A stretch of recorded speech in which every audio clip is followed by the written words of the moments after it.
Abusua Andra the nation builder John Dramani Mahama ekopie mu ewo Africa Prosperity Dialogues and as Africa Prosperity Network program 2025 your money shares on JDM abusua ekopie mu ho na ni speech ni mu no kire mu se nimre mu de obema Ghana ene Africa aye krabehwe JDM ekanya sasem pa abusua yenti owura John Dramani Mahama enumasem na wonso kire wadwen afa video yi ehu. Your Excellencies, Honorable Majority Leader, MP for Boko Central, Mahama Yarga, the Chief Executive and team of the African Prosperity Network, let me thank you and your partners for the hard work you have put into making this third summit of the African Prosperity Dialogues a success. Ghana is proud to be the home of this important dialogue series, and it will continue to enjoy my utmost support to make subsequent summits even greater.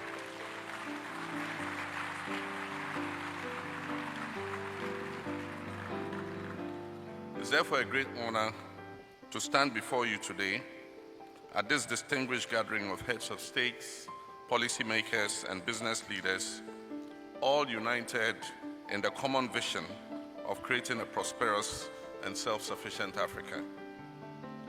This conference is a testament to our collective commitment to unlocking Africa's full potential and ensuring that our continent takes its rightful place in the global economic system.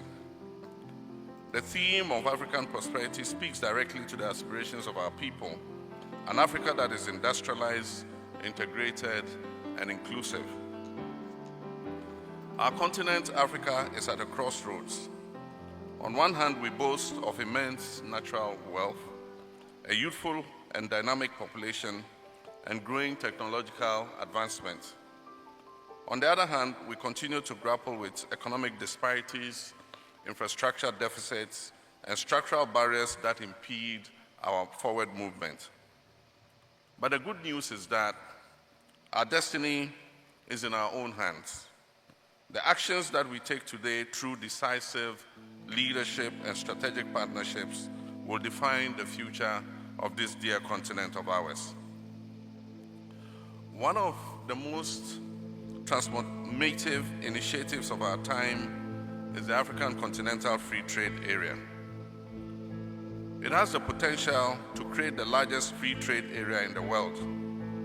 And the African Continental Free Trade Area represents a game-changing opportunity for African businesses, entrepreneurs, and industries. However, trade liberalization in itself is not enough. We must invest in infrastructure to facilitate trade, efficient road, rail networks, ports, and digital connectivity. We must strengthen African supply chains to ensure that our industries produce goods and services that meet both regional and global standards.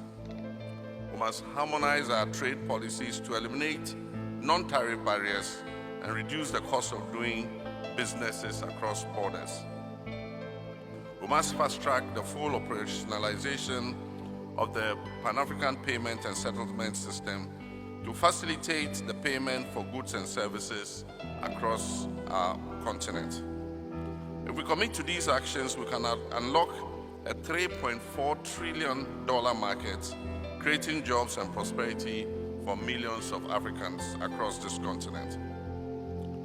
We must move beyond being exporters of raw material to become producers of finished goods.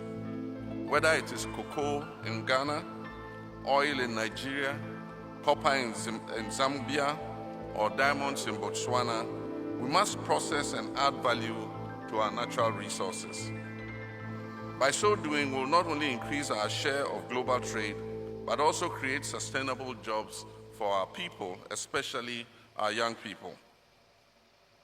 We must indigenize ownership of our natural resources. There's capital and technology available to us today to increase our participation in the exploitation of our natural resources. Our governments must therefore work hand in hand with the private sector to drive industrialization through special economic zones that encourage manufacturing and innovation, access to finance for small and medium-sized enterprises, which are the backbone of our economies, investments in technical and vocational education to equip our youth with the skills needed for industries of the future. The fourth industrial revolution presents a golden opportunity for Africa to leapfrog traditional development models. We don't need to go back to inventing the wheel. Digital transformation can drive financial inclusion. It can improve public service delivery and create new opportunities for all our people. We must therefore expand internet access and digital infrastructure to bridge the digital divide. We must encourage fintech and e-commerce to facilitate trade and economic participation. We must invest in research and development to support our homegrown innovations. Technology indeed has the power to make Africa more competitive if we embrace it strategically. Prosperity cannot be achieved without good governance, transparency, and accountability. Investors and businesses thrive where there is stability, predictable policies, and the rule of law. Our youth are getting tired and frustrated at the lack of opportunity for realizing their dreams and aspirations. Our decision to embrace democratic governance was supposed to be accompanied by a dividend that will lead to improvement in the lives of our people and prosperity for all. Unfortunately, progress in this regard has been sluggish and largely intangible. If we are to maintain the faith and trust of our citizens in democratic and constitutional governance, we must accelerate our rates of economic growth, expand investment, and provide employment opportunities for our young people. As leaders, therefore, we must reaffirm our commitment to strengthening democratic institutions and ensuring free, fair, and transparent elections. We must fight corruption, which robs our nations of resources needed for development. And we must promote peace and security, as economic growth is impossible in times of conflict. It is therefore a call to action, this African Prosperity Dialogue, that Africa's time is now, and that the decisions we make at this dialogue must not end in resolutions alone, but we must act with urgency, determination, and a shared vision for our prosperity. Let us rise to this occasion and break down the barriers that divide us, and build an Africa that is strong, self-reliant, resilient, and globally competitive. As our first president of Ghana said, Dr. Kwame Nkrumah, and I quote, he said that the forces that unite us are intrinsic and greater than the superimposed influences that keep us apart. Let us embrace those forces that unite us and chart a new path for Africa's economic transformation. Long live African unity, and long live African prosperity. I thank you very much.